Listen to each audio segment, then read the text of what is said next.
It's a new week. Last week we talked about some notable Nigeria icon. Today we are going to continue with the same topic, which is titled Contemporary Nigeria Artists. In today's lesson, I'm going to teach you contemporary Nigeria artists. I target 2. In our previous lesson, we discussed about some notable Nigeria artists like Aina Nabulu, Ben Ewonwu, their works and educational qualification.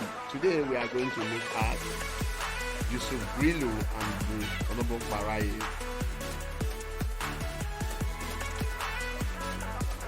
Yusuf Grillo is a painter and art educator. Yusuf Grillo was born in Lagos in 1934. He was interested in art right from his youth. After his secondary school, he sought a place where some form of art was done. This made him to take up an appointment with Drawing Office of Federal Survey, where some designing and illustration were done. You can see some of his works, and this is the picture of Yusuf Grillo, and behind is his works.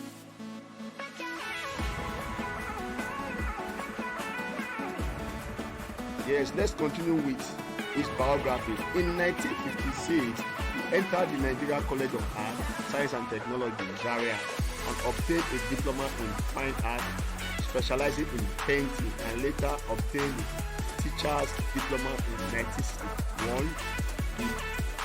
His painting depicts people going about their everyday activity. In his painting, figures are simplified until they almost become geometrical shapes, and colors which harmonize with the abstract background. Some of his commissioned works include the mural in mosaic for the Independent Building in Lagos, the Muslim women, and so on. These are some of his works. Then the next person is Bros Onobo Baraye, a painter and a print maker.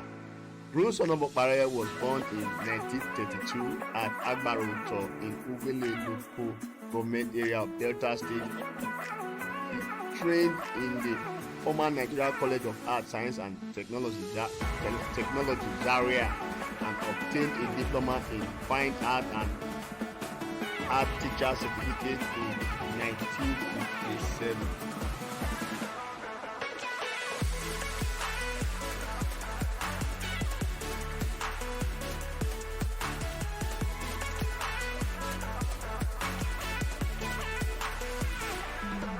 That is the picture of Bros Onobo Baraye. Let's continue with his biography. He has been commissioned to many painting and artwork. He has done many printing work on books like No Longer at Ease by Chino Achebe and African Night Entertainment by Cyprien Ekwesi Akpan and The Smugglers by Rosemary Ekwemedimo, and many other printed work, etc.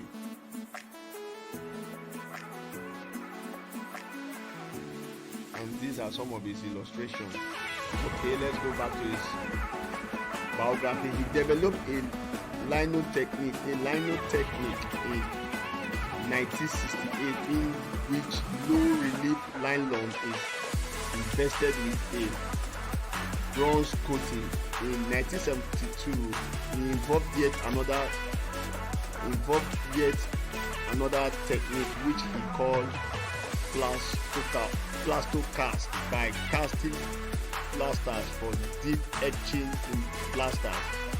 He also adopted a technique which combined painting with relief sculpture and print with paintings. These are some of his works, and these are good examples of the one we just described: etch work with casted metal and paint, a combination of cast and paint works. And this is another good one in mosaic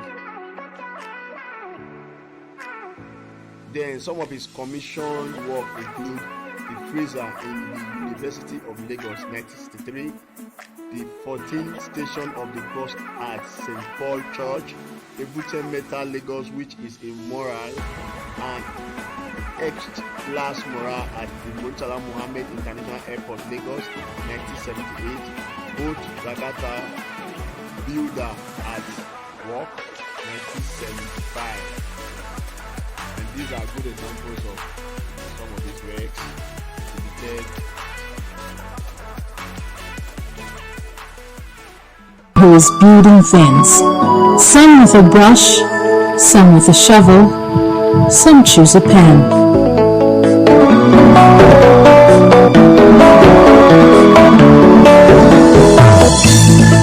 The main thing is to be moved, to love, to hope, to tremble, to live.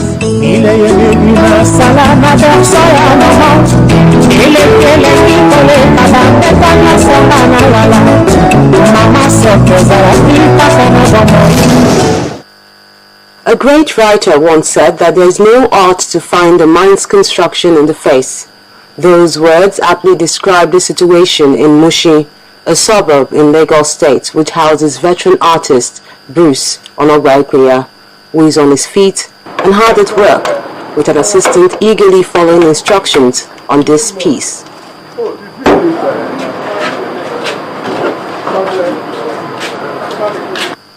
Not to disturb this creative process, we watch.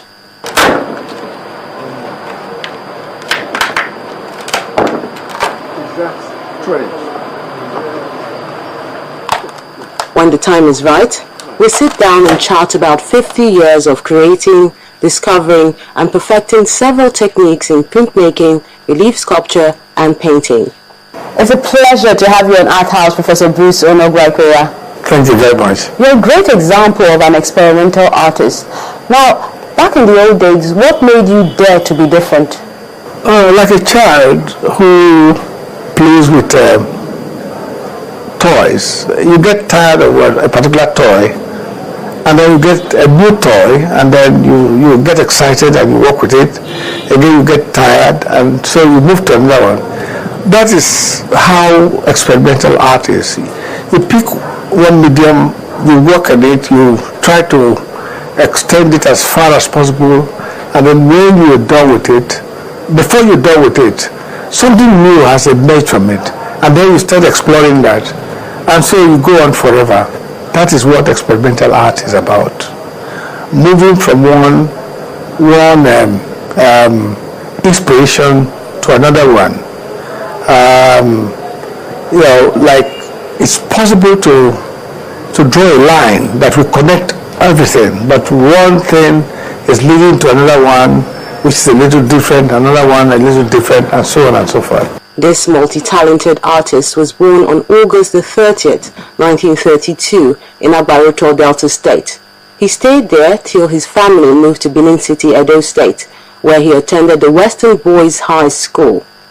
His first rendezvous with painting was beholding the works of Emmanuel Irabo. From there, he was hooked. And it's been over 50 years of experimenting with different techniques, breaking boundaries in printmaking, sculpture, and painting. Now, is there anyone, maybe you say, is closer to your heart? Anyone you prefer? I started with painting, and then went into printmaking. And then the printmaking, of course, many people don't understand it. Printmaking is halfway between all these other techniques. And so because there's a bit of painting in printmaking, a bit of sculpture in printmaking, a bit of using different kind of materials. And so when you're into printmaking, at one time or the other, you naturally branch into some of those ancillaries, and you branch into them and do something different and exciting about them. So I started from painting. I started because I specialize in painting, and then from painting I went back to printmaking, which was to have been my original line of specialization, but it was not discovered in the high school. I discovered it after the high school. And so I went on doing prints, and then while in prints, I was doing things in sculpture, also in printing, but eventually I have come back to making real canvas printing the way I started. While at the Nigerian College of Arts, Science and Technology, now the Ahmadu Bello University Zaria in Kaduna State, he and some of his colleagues made a name for themselves when they formed the Zaria Art Society, which went down in history as the Zaria Rebels. Can you tell us more about that rebellion? What happened is that we found that the situation in Nigeria, the background in Nigeria, the art in Nigeria, the folklore, the history, philosophy and so on, were very, very deep. And we expected that some of this should be looped around our studies. But when we found that the experts were interested in imparting the academic side of the art, well, we did what they wanted us to do, but went behind to talk, the group went behind to talk about what we think we needed to produce the real art that represents the country. So we were doing that, but we didn't even know that we were breaking new grounds. So that actually set us aside from some of the other people. It must not be, usually when they talk about rebellion and so on and so forth, they're looking at students carrying placards and all. No. We never did anything of such. What we did exactly what they asked us to do in the class, the academic side of it. But when we retired to our cubicles, we now discussed how to present our art to rightly project our culture and generation.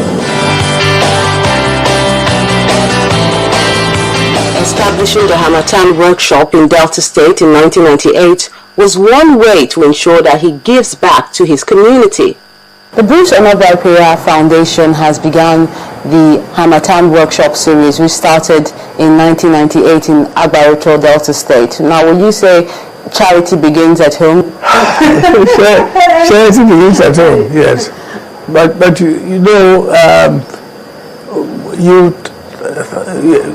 when you think of a foundation and you think of a place with the correct atmosphere for learning, a place where people will produce their best. Sometimes you have to move out of a very busy metropolis. Like Lagos. Yeah, like Lagos. So that was what we did. In Agbaruto, you find space. There's a lot of space. We're very close to nature. We have trees around. We have landscape premises.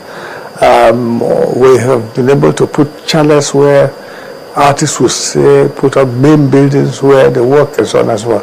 So everything was complete there, and also it was also necessary to go to an area where it was possible for people to study local problems and showcase them, tell people about them, and also to inspire the local people.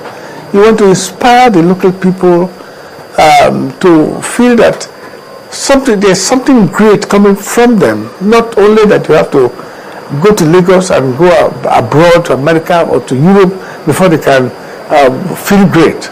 So a feeling of pride and so on is infused into being there in Agbaruto. Many other good things that we are getting by moving out of the metropolis to the countryside. And this year, the theme of the Hamatan Workshop is about the centenary celebrations? We look at the season, and then frame our theme around that season. What is in the air now is the centenary, Nigerian centenary, and a lot of water has passed under the bridge. So it would be a great motivation, really, to talk about this to a group of students, whether they are professionals or beginners and so on, to just look at Nigeria and pick one small aspect of it and let that be a theme for artistic creation. Also, what we're thinking is that if we're able to get ourselves up to 100 people, we'll let the 100 people pick one aspect of Nigeria, dwell on it in art, and then at the end of it, a portfolio is put together. You call it the Nigerian Centenary Portfolio. So we have thoughts like that, because if you want to work on Nigeria as a theme, the sky is the limit. Since Newman is an island, working in groups is highly essential as it challenges the mind and aids creativity. Part of the thing we do in the Avatar Workshop is actually to lead on the participants, lead them on. They probably haven't been thinking about trying to document a country or try to bring out ideas about the country. And so when an occasion like this comes, we seize it and then use it to bring out the best that we can think of. Excite people and remind people of some of the good things that has been happening in Nigeria, some of the good things that we hope for. That is it. We did this during the Golden Jubilee. We did it during the Golden Jubilee. In fact, a group of us put one joint work together, which was shown at Abuja. We hope we'll be able to do something like that at this Jubilee, this centenary show. Agbaruto and Nushi are located in different states, but the simplicity of the environment is sure to inspire any creative mind. That's why he chose to remain here, even when he could live in any other posh